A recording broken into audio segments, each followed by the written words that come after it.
تھے۔ حضور پاک صلی اللہ تعالیٰ علیہ وسلم جس بارے میں سب سے زیادہ مشہور تھے مکہ میں، آپ کے اعلان نبوت سے پہلے کی بات کر رہا ہوں، آپ کو جو لقب سے مکہ کے کفار پکارتے تھے وہ صادق الوعد الامین، امانتوں کا سچا آدمی اور وعدے کا پکا آدمی۔ حضور پاک صلی اللہ تعالیٰ علیہ وسلم کو اس لقب سے وہ پکارتے تھے، سچ بولنے والا اور اپنے وعدے کا پکا آدمی۔ حضور اکرم صلی اللہ تعالیٰ علیہ وسلم ایک مرتبہ مدینہ طیبہ سے گزر رہے تھے، ایک قافلہ تھا، طارق المحاربی نام کے ایک راوی ہیں، انہوں نے پوری ایک لمبی حدیث روایت کی ہے۔ کہتے ہیں کہ ہم لمبے سفر سے آئے تھے، ہمارا قافلہ تھا، ہمارے قافلے میں ایک لال رنگ کا اونٹ بھی تھا، سرخ اونٹ جس کو کہتے ہیں، اور اس زمانے میں سرخ اونٹ کی بڑی قیمت ہوتی تھی، بہت مہنگا اونٹ ہوتا تھا۔ حضور پاک صلی اللہ تعالیٰ علیہ وسلم کا گزر وہاں سے ہو رہا تھا، آپ رک گئے، ان لوگوں سے خیر خیریت پوچھی، کہاں سے قافلہ آ رہا ہے، کہاں جا رہا ہے، اور پھر اس کے بعد اس اونٹ کو نبی پاک صلی اللہ علیہ وسلم نے دیکھا اور پسند فرمایا، اور ان سے کہا کیا تم یہ اونٹ مجھے بیچو گے؟ اس قافلے والوں نے کہا ہم بیچیں گے۔ قیمت کتنی ہے؟ ان لوگوں نے بتایا اتنی کھجوریں، یعنی ہم باغیچے کی اتنی کھجوریں لیں گے۔ انہوں نے ایک قیمت بتائی، حضور پاک صلی اللہ تعالیٰ علیہ وسلم اس پر راضی ہوئے، کہا کہ ٹھیک ہے اتنی کھجوروں پر میں راضی ہوں، اونٹ میرے ہاتھ دے دو۔ ان لوگوں کا جو قافلے کا امیر تھا اس نے اونٹ اٹھایا اور حضور کے ہاتھ دے دیا۔ اس وقت رسول پاک صلی اللہ علیہ وسلم کے پاس نہ کھجوریں تھیں نہ کوئی سامان تھا، لیکن حضور اونٹ کی رسی اپنے ہاتھ میں لیے اور مدینے کی طرف چل پڑے، قیمت تو ادا نہیں ہے۔ ان لوگوں میں سے کسی نے پوچھا بھی نہیں، حضور صلی اللہ تعالیٰ علیہ وسلم اونٹ کی رسی پکڑ کر مدینے کی طرف چل پڑے، جبکہ یہ سرخ اونٹ بڑا قیمتی ہوتا تھا، انہیں احساس بھی نہیں تھا، اندازہ بھی نہیں تھا قیمت لینے کا۔ جب حضور آنکھوں سے اوجھل ہو گئے تو قافلے میں بات چیت شروع ہو گئی، کیا قیمت مل گئی؟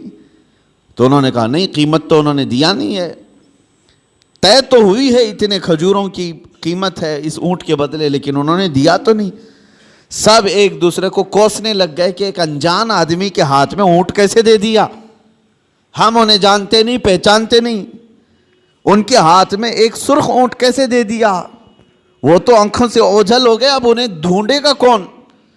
یہ باتیں بڑھتی گئی، امیر قافلہ کو لوگ کوستے رہے کہ تو نے ایک بڑا نقصان کیا ہے۔ قافلے میں ایک خاتون تھی، ایک عورت تھی، اس عورت نے ہنگامے کو ٹھنڈا کیا اور کہا قریب آ کر لوگوں جھگڑو مت، اس لیے کہ میں نے اس چہرے کو دیکھا، وہ جھوٹا چہرہ نہیں ہو سکتا، ان کی باتوں کو میں نے سنا ہے، وہ شہد سے زیادہ میٹھی ہیں، ان کے بیٹھنے اور اٹھنے کے انداز کو میں نے دیکھا ہے، وہ دنیا کا کوئی عظیم آدمی ہے، انتظار کیوں نہیں کرتے؟ یہاں تک کہ شام ہو گئی اور رات ہو گئی۔ رات کو قافلہ جہاں پڑاؤ کیا تھا سب اپنے اپنے خیموں میں موجود تھے۔ نبی پاک صلی اللہ تعالیٰ علیہ وسلم کے ایک صحابی یا دو صحابہ اپنے ہاتھوں میں کھانے کی بڑی بڑی طبق لے کر کے آئے اور اس قافلے والوں سے کہا فلاں بن فلاں کہاں ہے؟ لوگ باہر آئے، پوچھا کہ کون ہے؟ آئے ہوئے صحابہ نے کہا ہم محمد الرسول اللہ صلی اللہ علیہ وسلم کے غلام ہیں، ہم ان کی طرف سے آئے ہیں، دن میں ہمارے آقا نے آپ سے اونٹ خریدا تھا، اس کی قیمت کھجوریں پوری جتنی طے ہوئی تھی وہ ہم لے کر کے آئے ہیں مدینے سے۔ وہ کھجوریں پوری لا کر کے دیا اور کہا رسول پاک صلی اللہ تعالیٰ علیہ وسلم نے ساتھ میں ہمیں تمہارے پورے قافلے کے رات کے کھانے کا بھی انتظام فرمایا۔ قافلے والوں نے کھانا بھی لیا اور کھجوریں جو قیمت میں تھی وہ بھی لیا۔ یہ عرب میں اس طرح کا پہلا واقعہ تھا، ورنہ جو نظروں سے اوجھل ہو گیا وہ ہمیشہ کے لیے ختم ہو گیا۔ حضور پاک صلی اللہ تعالیٰ علیہ وسلم نے ان کے دلوں میں ایسے اخلاق بٹھائے کہ وہ مدینے میں ڈھونڈتے پھرتے تھے کہ وہ محمد ہیں کہاں، رسول پاک صلی اللہ تعالیٰ علیہ وسلم ہیں کہاں۔